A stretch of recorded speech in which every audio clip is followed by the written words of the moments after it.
colonial spirits in Southeast Asia. Wonderful. Neil, you're live with Eric and V. What would you like to talk about today? Hey, Eric, V, yay. Hey! So you called in once before. It's been a while since we talked.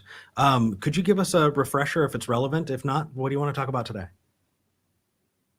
Oh yeah, I just want to say that I have a claim of spirit existence based on a personal experience. Yes, I know that is a weak evidence and based on a tribal practice and neuroscience. But the thing is, I support atheism a lot. So atheism is a position, is very very nice position. It's a pure position, which is you guys is a lack of a belief, which is actually do not have a kind of a existence of a spirit. So yes, I just wanted to share about spirit existence based on my personal experience and then my tribe practice of cannibalism and animism, something like that, before Christianity entered into our island back then, about 200 years ago. So we got a couple things there, and we're definitely not going to be able to get to all of them today. But it sounds like a lot of that is contingent on a dualist view, this idea that the mind and the body, or the soul or spirit, as you're calling it, and the body are two separate things. So can we start there? Yes.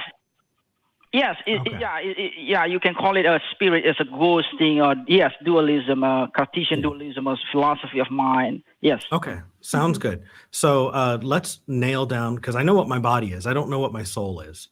So where is my sense of humor? Is that in my body or my soul? Yeah, exactly. So if you I'm asking you which one it is. Is it body or soul? It is body or soul. Well, there is a separate things between a spiritual body and natural body. So that's the thing. Yes. So being a human being, this consists of two items: natural body and a spiritual body. Just said that. If you're on a script, we need to step away from the script. So, question: I'm trying to nail down what the spiritual body that you're talking about is, what qualities it has. So we're going to use me as an example. My sense of humor, is that my spiritual body or my physical body? Yeah, the claim is your spiritual body is actually dual with natural body. So I understood. I need you to answer the question. I want to make sure that you're listening and not just waiting for your turn to talk. Yeah, the answer is just that. Spiritual body dwell in natural body, attached into natural body. But if you let's try another thing. How about my memories? Yeah. Are my memories in my spiritual body or my natural body? Your brain is natural body. Okay, perfect. So none of my memories are going with me, with my spiritual body, correct? None of your memory, yes. Okay, perfect. How about parts of my personality? Are those in my spiritual body or my natural body?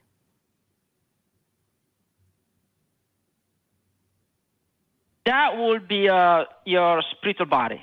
Okay, you do realize that there are lots of instances where we've determined and seen that different kinds of brain damage affect your personality. They affect different parts of your personality. And so those things are inextricably linked. I could perform a lobotomy on you, and I guarantee you your personality is going to change, dude. No, personality disorder, it doesn't mean that your spiritual body having a disease or having a damage, but it's actually based on your natural body damage, which is the brain. So when brain is damaged, they can't hold the spirits of you. So your spiritual body is somehow can't really perfectly dwell into your natural body. So that is how your personality being disorder. Okay, so you're saying that if your body's like a car is broken, then the spirit can't drive it anymore? Is that what's going on? Yeah, just like software. Software is you can just represent it as a software, and when attached to the hardware will not fully function when the software somehow corrupt. Okay, Sorry. so there are so many more questions. I absolutely. When the hardware is defect, when hardware defect, the software can't really fully running in those hardware. That is what I'm trying to say. Okay. So there are lots of cases that just blow my mind that I'd love to talk about. There was one case of a woman who's had the hemispheres of her brain cut, and so they became, their own two independent brains. And it turns out that each of those brains formed their own personality and viewpoints. In fact, one of them was an atheist and one of them was a Christian. So tell me how that works. Can you multiply souls? Did another one just come into play? How did that happen? Yeah, interesting. Whether can we multiply soul? No, the answer is no. How you call it? What is the term? Multiply a body, which is actually there is one person is Dr. Pavers is trying to clone a human, which is never successful, because you can't multiply soul or spirit. Okay, so explain to me what happened in the case of the woman who had two entirely different personalities, two entirely different worldviews. Yeah, persons in their head. You mean kind of like twins? No, so this person had their hemispheres cut, right? So that the connective tissue between their brain halves was cut. And afterward, each of those halves developed their own unique personalities, their own unique worldviews that were different entirely from the other side. So if you're saying that a personality is something that the spirit controls or has access to, then what happens when both of those sides apparently would have their own spirit? Well, that's not the case. I mean, no, it's a case, dude. When your brain, it's a case. Brain is somehow defect. It's not defective. Both of them are clearly stating their opinions. It's not defective. Try again. Yeah, it's not effective, but somehow it's not. It's not a normal brain, which means the spirit or the soul, the you itself is not run normally as a normal people. Okay, so a personality disorder, something like that. Okay, so it sounds like you're saying this doesn't work with what you're saying, so it doesn't work. Is that what's going on? No. V, what do you have to say? The brain. So what I'm saying is the brain is, whether the brain is functioning perfectly or not, that will be represent your personality, whether being disorder or in a perfect being, in a perfect personality like normal people. So I think your spirit. So we talk about spirit, but actually what I'm saying, I think what we are talking right now is actually more focused on neuroscience, but my claim is actually more focused on the spirit existence based on my personal experience about ghost experience and a tribal practice that we deal with demon spirit and cannibalism back in 200 years ago. Yeah. Well, here's my question for you, and this is going to impact how interested I am in that story, right? Historically, socially, that sounds fascinating, but that's not really what this show is about. We want to get to the grounding of why you believe what you believe. And I think for me, the thing that would make that conversation most interesting is you seem to be making this claim that there is hardware and software, right? There's a physical body and a spiritual body. And we can all agree that the quote unquote hardware exists. We can all agree that the physical body exists. That's, a thing we can agree on. You're bringing in this other component, which is this software or the spiritual body. And before we can have a conversation about which one is impacting what attributes, we have to make sure that we agree that this exists in the first place. So is there any evidence up to the same level as with physical bodies, that spiritual bodies exist? Can you point us to studies? Can you point us to research? Can you point us to scientists? Anything that would present spiritual bodies as something that exists in the real world? Yes. So in neuroscience, we go back to neuroscience again. Okay. In neuroscience, it's actually a soul. The term soul, they call it consciousness or mind. So the question is, is the consciousness? Neil. So in neuroscience, Neil. The answer is no. Thank you. Neil. No. Consciousness is different. The answer is no. Yes. So consciousness is different. Yeah. So if you're going to say soul, say soul, because then we're going to start getting into really sticky water. Say that again, but don't use the word consciousness. Right, because consciousness and mind are things that we understand scientifically to be integrated into the hardware, into that physical brain. They can't exist outside of the brain.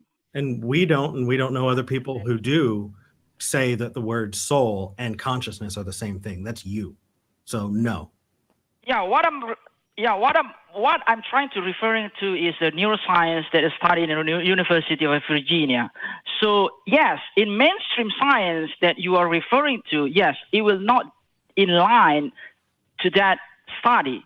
But those studies talks about the observation, analyzing whether mind is produced by brain or not. The answer is no, based on their study. So if you asking me, can you point at where is the science talk about these kind of things?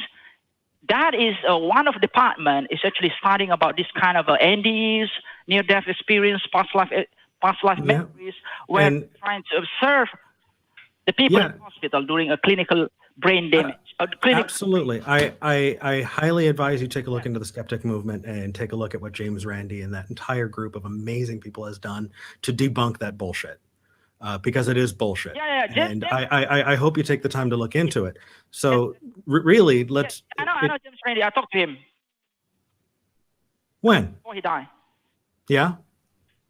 Okay, so James Randi is actually trying to because... I highly suggest you look into that because I highly... Well, I'm going to get sucked down a rabbit hole there, and I'm not going to allow it. I do want to get back to what V said.